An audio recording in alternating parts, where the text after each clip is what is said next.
সূর্য সোনার জন্য কান্না করছে, কারণ তার ভয় করছে সোনা যদি তাকে ছেড়ে চলে যায় সে কি করবে। সোনার দিদা সূর্যকে বলে, সোনা তোমাকে ছেড়ে কোথাও যাবে না, তুমি ভয় পেও না।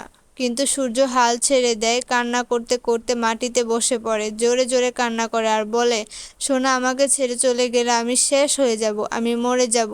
সূর্যের এই অবস্থা দেখে দীপাও কান্না করতে থাকে। ওইদিকে সোনা এখনো স্টোর রুমে দরজা লক করে দাঁড়িয়ে আছে এবং কাগজে থাকা ছবিগুলো দেখছে আর বলছে, ফুলমার বাবার বিয়ে হয়েছে। তারপরও বাবা রেগে রেগে কথা বলে, কেন কেন বলে, কেন এত রাগ ফুলমার উপর। সোনার আরও বলে, তার মনে হয় রূপা ফুলমার মেয়ে আর বাবারও মেয়ে, আমার বাবা পাতামির আসল বাবা। এই সত্যি কথা আমাকে কেউ বলল না।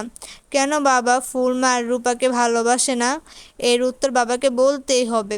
সোনা এসব কথা বলে এবং কান্না করতে থাকে। কি যেন ভেবে সোনা স্টোর রুমের লক খুলে বাহিরে যায়।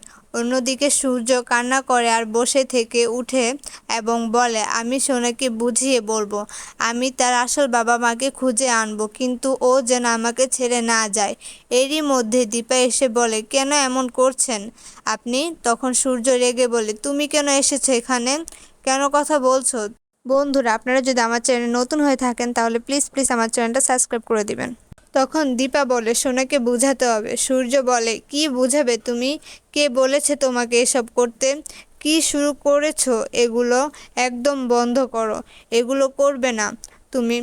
দীপা বলে, এসব কি বলছেন আপনি। সূর্য বলে, একদম বাজে কথা বলবে না, আমি যা বলছি ঠিক বলছি। আজকে তুমি ওর ব্রেন ওয়াশ করেছো, বাড়ির সবাইকে তুমি চোখে পট্টি পরাতে পারো কিন্তু আমাকে না। আজকে যা হচ্ছে শুধু তোমার জন্য হচ্ছে। দীপা বলে, আমার জন্য। সূর্য বলে, হ্যাঁ তোমার জন্য। গ্রামে ওই হেল্প ক্যাম্পে যাওয়াটাই আমার জন্য সব থেকে বড় বোকামি ছিল। এ কথা শুনে রূপা ও দীপা অনেক কষ্ট পায়। এদিকে সূর্যের ছোট ভাই সূর্যকে বলে, দাদা তুই কি করছিস। ওইদিকে সোনা নিজেকে রুমে আটকে রেখেছে আর তুই এখানে জর্গা করছিস। তো বন্ধুরা, আপনাদের কি মনে হয়, সূর্যের কি সত্যি গ্রামের হেল্প ক্যাম্পে যাওয়াটা ভুল হয়েছে, আর দীপা কি পারবে সূর্যকে বোঝাতে।